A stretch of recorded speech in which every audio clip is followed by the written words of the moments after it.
I leave for 5 months. For 5 short months. And I come back and everything is on fire. Content creators who were once friends, turning their backs against one another. Rage bait everywhere I look. Scandals. I know you've noticed it too. What happened? And this isn't just random drama that's happening. It's not this transient thing. It's way deeper than that. And in this video, I'm going to talk to you about what's happening, why it's happening, why it's probably going to keep happening, and what we should do about it. And to be honest, not to toot my own horn or anything, I called this 6 or 7 months ago. I put out that video titled something like "Online Debates Cause Brain Rot." And the warning signs were already clear then. And things have only gotten worse since. But it's important to remember, even though this is happening, debating itself is not the enemy. Debate is good. Ever since the times of Socrates and Plato and Aristotle, debate was used to sharpen our minds. Debate was used to seek truth. Debate was used to have a better understanding of reality. And even disagreements themselves are not a bad thing.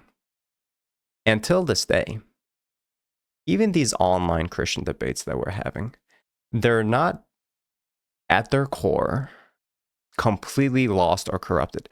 People still engage with them to find truth. People still engage with them to learn and to seek knowledge. But over time, they've become more and more corrupted.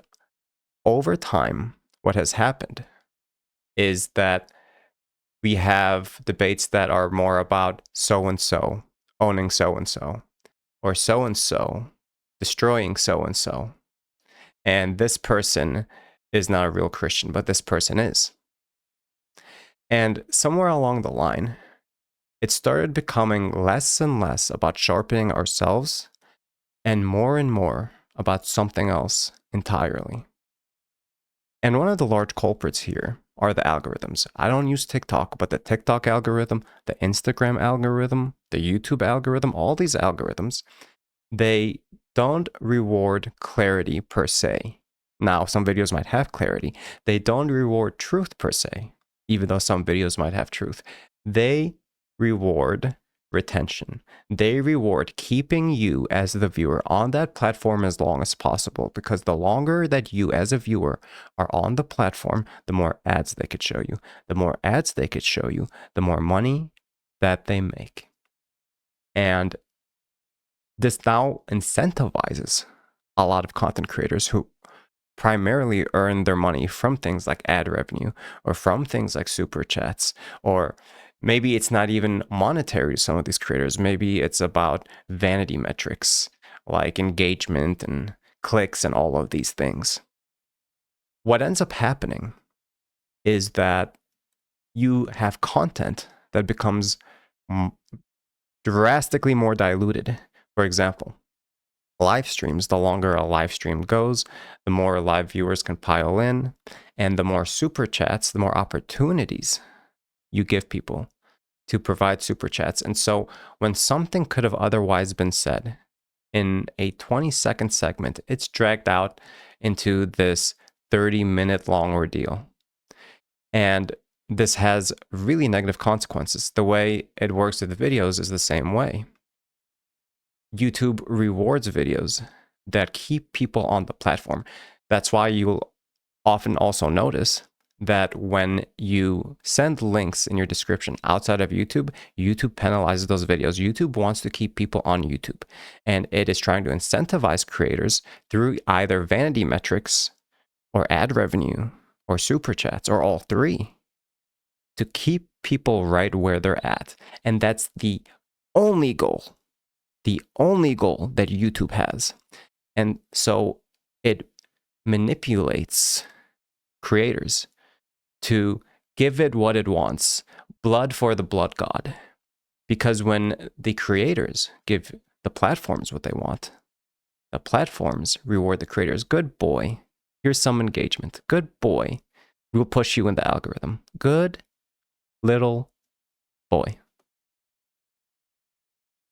And this is why we have a situation where something gets trendy, something goes viral, and then you will see 20 different content creators making soy faces, reacting to the same piece of content.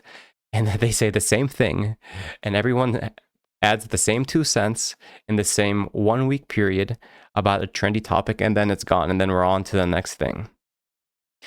And it's doing a lot of harm to us. What it's doing is it's creating more of a sense of connection, especially with something like live streams, because live streams are really parasocial. Another reason why live streams tend to drag out much longer than they need to is because live streams kind of serve as a replacement, and often can serve as a replacement for connection, because you feel like someone is present because it's live right there with you, and there's a live chat, and you feel like you're a part of something happening right now. And it's a lot like junk food or fast food, where you can eat it, and yeah, it has calories. Yeah, it has enough calories to keep you alive, but it's void of nutrition. There's no vitamins, there's no minerals that would exist in a meaningful relationship where the participants in the relationship care about one another. This is something that's absent in the majority of these discussions. And then there's, of course, the opportunity cost, because when an individual is constantly seeking out these anonymous, shallow interactions through a screen, they're not putting themselves in a situation where they're around people that they care for and that care about them. And because these algorithms reward engagement and keeping people on the platform more than anything else, they manipulate base human instincts and base human drives, such as, for example, tribalism. We as humans, it's in our blood, it's in our DNA. We are tribal. Us versus them, me versus you. Are you in or are you out?